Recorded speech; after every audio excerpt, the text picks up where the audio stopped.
આકાશવાણી સમાચાર રૂપલ જાની વાંચે છે. મુખ્ય સમાચાર. પ્રધાનમંત્રી નરેન્દ્ર મોદી આજે નવી દિલ્હીમાં અગ્ર સચિવોની ચોથી રાષ્ટ્રીય પરિષદને સંબોધશે. સરકારે એક રાષ્ટ્ર એક ચૂંટણી સાથે સંબંધિત 2 વિધેયક લોકસભામાં રજૂ કરવા માટે સૂચિબદ્ધ કર્યા. પ્રધાનમંત્રી નરેન્દ્ર મોદીએ કહ્યું છે કે બંધારણ દેશની એકતાનો મુખ્ય આધારસ્તંભ છે. સૈન્ય વડા જનરલ ઉપેન્દ્ર દ્વિવેદીએ જાપાનમાં બીજી આર્મી પરિષદમાં બહુરાષ્ટ્રીય સંરક્ષણ સહયોગ વધારવાના મહત્વ પર ભાર મૂક્યો. લોકસભાના અધ્યક્ષ ઓમ બિરલા આજે ક્ષયરોગ જાગૃતિ માટે યોજાયેલ મૈત્રી ક્રિકેટ મેચના મુખ્ય અતિથિ રહેશે. અને મસ્કતમાં આજે મહિલા જુનિયર એશિયા કપની ફાઇનલમાં ભારત અને ચીન સામસામે ટકરાશે. સમાચાર વિગતવાર. પ્રધાનમંત્રી નરેન્દ્ર મોદી આજે નવી દિલ્હીમાં અગ્રસચિવોની ચોથી રાષ્ટ્રીય પરિષદને સંબોધિત કરશે. શ્રી મોદીએ ગઈકાલે આ પરિષદમાં અધ્યક્ષતા કરી હતી. આ 3 દિવસીય પરિષદનો શુક્રવારથી પ્રારંભ થયો હતો. તેનો ઉદ્દેશ્ય રાજ્યો સાથે મળીને એક સામાન્ય વિકાસ કાર્યસૂચિનું મૂલ્યાંકન અને અમલ કરવાનો છે. પરિષદનો ઉદ્દેશ્ય કેન્દ્ર અને રાજ્ય સરકારોની ભાગીદારીને વધુ મજબૂત કરવાનો અને સહકારી સંઘવાદ, ઝડપી આર્થિક વૃદ્ધિ અને વિકાસમાં વધુ સારું સંકલન સુનિશ્ચિત કરવાનો છે. તેમાં તમામ રાજ્યો અને કેન્દ્રશાસિત પ્રદેશોના મુખ્ય સચિવો, વરિષ્ઠ અધિકારીઓ અને નિષ્ણાતો ભાગ લઈ રહ્યા છે. મુખ્ય સચિવોની પરિષદ એ કેન્દ્ર અને રાજ્યો વચ્ચે સારું સંકલન સ્થાપિત કરવાના પ્રધાનમંત્રી નરેન્દ્ર મોદીના વિઝનની એક મોટી પહેલ છે. પરિષદની મુખ્ય theme promoting entrepreneurship, employment and skilling છે, જેમાં 6 મુખ્ય ક્ષેત્રોનો સમાવેશ થાય છે: ઉત્પાદન, સેવાઓ, ગ્રામીણ, બિનખેતી, શહેરી, નવીનીકરણીય ઉર્જા અને પરિપત્ર અર્થતંત્ર છે. સરકારે એક રાષ્ટ્ર એક ચૂંટણી સાથે સંબંધિત 2 વિધેયક લોકસભામાં રજૂ કરવા માટે સૂચિબદ્ધ કર્યા છે. કાયદા મંત્રી અર્જુન રામ મેઘવાલ બંધારણ 129મો સુધારો વિધેયક અને કેન્દ્રશાસિત કાયદા સુધારા વિધેયક રજૂ કરશે. પ્રધાનમંત્રી નરેન્દ્ર મોદીની અધ્યક્ષતામાં કેન્દ્રીય કેબિનેટે ગુરુવારે લોકસભા અને રાજ્ય વિધાનસભાની ચૂંટણીઓ એક સાથે યોજવાના વિષયને અમલમાં મૂકવા માટે બંધારણીય સુધારા બિલને મંજૂરી આપી હતી. સૂચિત બંધારણ સુધારો વિધેયક લોકસભા અને રાજ્ય વિધાનસભાની ચૂંટણીઓ એક સાથે યોજવાની જોગવાઈ સાથે સંબંધિત હશે.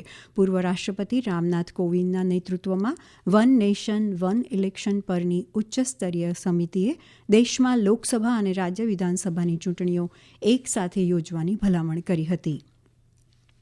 પ્રધાનમંત્રી નરેન્દ્ર મોદીએ કહ્યું છે કે બંધારણ દેશની એકતાનો મુખ્ય આધારસ્તંભ છે. બંધારણના 75 વર્ષ પૂર્ણ થવા પર લોકસભામાં ચર્ચાનો જવાબ આપતા તેમણે કહ્યું કે ભારતીય લોકશાહી વિશ્વ માટે પ્રેરણારૂપ છે. લોકસભામાં ભારતના બંધારણના 75 વર્ષની ભવ્ય યાત્રા પર ચર્ચા 15 કલાકથી વધુ ચાલી હતી. ગઈકાલે 2 દિવસની લાંબી ચર્ચાની શરૂઆત કરતા સંરક્ષણ મંત્રી રાજનાથસિંહે કહ્યું હતું કે ભારતીય બંધારણે સામાજિક, આર્થિક, રાજકીય અને સાંસ્કૃતિક જીવનના તમામ પાસાઓને કેન્દ્રમાં રાખીને રાષ્ટ્ર નિર્માણનો માર્ગ મોકળો કર્યો છે. ચર્ચા દરમિયાન Bhajpa, Congress, DMK, TMC, SP, Shiv Sena, JDU અને એનસીપી સહિત ઘણા રાજકીય પક્ષોના સભ્યોએ બંધારણની વિવિધ જોગવાઈઓ પર પ્રકાશ પાડ્યો. સોમવારથી રાજ્યસભામાં બંધારણના 75 વર્ષની સફર પર ચર્ચા શરૂ થશે. કેન્દ્રીય ગૃહમંત્રી અમિત શાહે એવા આરોપોને ફગાવી દીધા છે કે વન નેશન વન ઇલેક્શન વિધેયક સંઘવાદના સિદ્ધાંતોને નબળા પાડે છે. નવી દિલ્હીમાં એક કાર્યક્રમમાં બોલતા તેમણે કહ્યું હતું કે લોકસભા અને વિધાનસભાની ચૂંટણી એક સાથે થવી એ નવી વાત નથી. શ્રી શાહે કહ્યું કે આ દેશમાં 3 ચૂંટણીઓ વન નેશન વન ઇલેક્શન પદ્ધતિ હેઠળ યોજાઈ હતી. તેમણે કહ્યું કે 1952માં તમામ ચૂંટણીઓ એક સાથે થઈ હતી. बड़े देश के अंदर जहां 11 लाख करोड़ का इंफ्रास्ट्रक्चर का खर्चा एक साल में करना है, वहां पर कई राज्य ऐसे हैं जहां एक साल में 243 दिन कोड ऑफ कंडक्ट रहा. अगर वन नेशन वन इलेक्शन होता है तो सुरक्षा बल सिर्फ 3 महीने तक वहां रहेंगे, चुनाव के काम में रहेंगे. चुनाव का ज्यादातर काम प्राथमिक शिक्षक करते हैं. बच्चों को पढ़ाने की जगह काफी बड़ा समय शिक्षक इलेक्टोरल रोल को रिफॉर्म करने में और मतदान की ड्यूटी में रहते हैं, और खर्चा होता है वो अलग से होता है. આ સમાચાર આપ આકાશવાણી પરથી સાંભળી રહ્યા છો. આ સમાચાર આપ અમારી YouTube channel AIR news Gujarat પર પણ સાંભળી શકો છો. વધુ સમાચાર માટે અમારી વેબસાઇટ newsonair.gov.in/gujarati અને અમારા એક્સ હેન્ડલ AIR_news_ABAD ને ફોલો કરી શકો છો.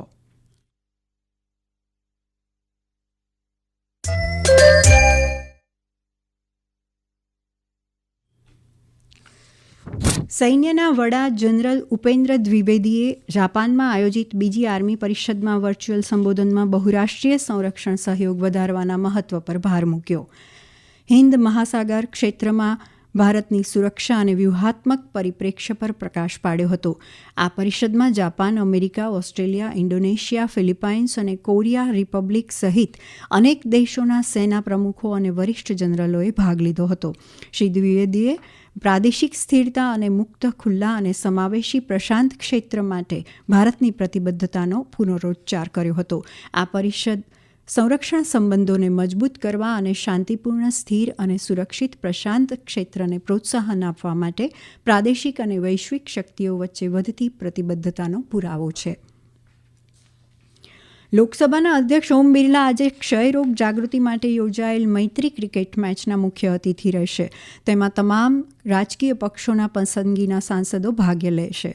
ભૂતપૂર્વ કેન્દ્રીય મંત્રી અને હમીરપુરના લોકસભા સાંસદ અનુરાગસિંહ ઠાકુરના નેતૃત્વમાં એક પ્રતિનિધિ મંડળે શ્રી બિરલાને આ મૈત્રીપૂર્ણ મેચમાં ભાગ લેવા માટે આમંત્રણ આપ્યું છે. આ 20 ઓવરની મેચ આજે સવારે 9 વાગ્યાથી દિલ્હીના મેજર ધ્યાનચંદ નેશનલ સ્ટેડિયમમાં રમાશે. તે દૂરદર્શનની સ્પોર્ટ્સ ચેનલ અને સંસદ ટીવી પર પણ પ્રસારિત કરવામાં આવશે. લોકસભા અધ્યક્ષ 11 ટીમના કેપ્ટન અનુરાગસિંહ ઠાકુર અને રાજ્યસભા અધ્યક્ષ 11 ટીમના કેપ્ટન કેન્દ્રીય મંત્રી કિરણ રિજિજુ હશે. મસ્કતમાં આજે મહિલા જુનિયર એશિયા કપની ફાઇનલમાં ભારત અને ચીન સામે સામે ટકરાશે. ભૂતપૂર્વ વિજેતા ભારત પોતાનું ટાઇટલ જાળવી રાખવા માટે મજબૂત સ્થિતિમાં છે. આ પહેલા ચીને પૂલ મેચમાં ભારતને 2-1થી હરાવ્યું હતું. પૂલ એમાં ચીન 9 પોઈન્ટ સાથે ટોચ પર હતું. ભારત બીજા સ્થાને હતું. ગઈકાલે ભારતે જાપાનને 3-1થી હરાવી ફાઇનલમાં પોતાનું સ્થાન નક્કી કર્યું હતું. દીપિકાને તેના શાનદાર પ્રદર્શન માટે પ્લેયર ઓફ ધ મેચ જાહેર કરવામાં આવી હતી. ગુજરાતના અમદાવાદના સરદાર વલ્લભભાઈ પટેલ આંતરરાષ્ટ્રીય હવાઈ મથક SVPIને તેની ઉર્જા કાર્યક્ષમતામાં નવીન અભિગમ માટે ભારત સરકાર દ્વારા પુરસ્કાર એનાયત કરાયો છે. નેશનલ એનર્જી કન્ઝર્વેશન ખાતે સંરક્ષણ પુરસ્કાર 2024 NECAમાં સર્ટિફિકેટ ઓફ મેરિટ જીતીને આ હવાઈ મથકે આગવી ઓળખ બનાવી છે. તેમજ આ પ્રતિષ્ઠિત પુરસ્કાર મેળવનારું તે દેશનું એકમાત્ર હવાઈ મથક પણ બન્યું છે. બોર્ડર ગવાસ્કર ક્રિકેટ ટ્રોફીની ત્રીજી ટેસ્ટ મેચના બીજા દિવસે યજમાન ઓસ્ટ્રેલિયાએ છેલ્લા સમાચાર મળ્યા ત્યાં સુધી 3 વિકેટ ગુમાવીને 98 રન બનાવ્યા છે. અને હવે આજના અખબારોના મુખ્ય સમાચાર રજૂ કરે છે પ્રવેશ અડિયેચા. આજના તમામ અખબારોએ અલગ અલગ સમાચારને મુખ્ય શીર્ષકમાં સ્થાન આપ્યું છે. લોકસભામાં પ્રધાનમંત્રી નરેન્દ્ર મોદીના નિવેદનને મોટાભાગના સમાચાર પત્રોએ મુખ્ય શીર્ષક બનાવ્યું છે. ગુજરાત સમાચાર લખે છે, કોંગ્રેસના માથે લાગેલું ઇમરજન્સીનું પાપ ધોવાશે નહીં, મોદી. કોંગ્રેસના માથે કટોકટીનું કલંક ક્યારેય ધોવાશે નહીં, મોદી. આ સંદેશનું મુખ્ય શીર્ષક છે. દિવ્ય ભાસ્કરે ઇમરજન્સીનું પાપ કોંગ્રેસના માથા પરથી ક્યારેય નહીં ભૂંસાય, મોદી. આ સમાચારને મુખ્ય મથાળું બનાવ્યું છે. નવ ગુજરાત સમય લખે છે, કોંગ્રેસ બંધારણ સુધારણાનું લોહી ચાખી ગઈ છે, મોદી. ફૂલ છાબે કોંગ્રેસ સંવિધાનની શિકારી, મોદી. આ સમાચારને મુખ્ય મથાળામાં સ્થાન આપ્યું છે.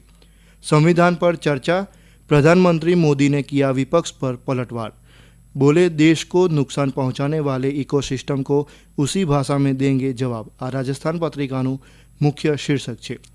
સંદેશ સ્થાનિક પાના પર લખે છે, ગેરકાયદેસર બાંધકામોના ડિમોલિશનમાં એસ્ટેટ વિભાગની વહાલા દવલાની નીતિ. હવે તાલુકા ફેમિલી કોર્ટોમાં પણ હાઇબ્રિડ સુનાવણી, ગમે ત્યાંથી કેસ ફાઇલ થઈ શકશે. ગુજરાત સમાચારે સ્થાનિક પાના પર આ શીર્ષક સાથે સમાચાર પ્રકાશિત કર્યા છે. અને હવે અંતમાં મુખ્ય સમાચાર.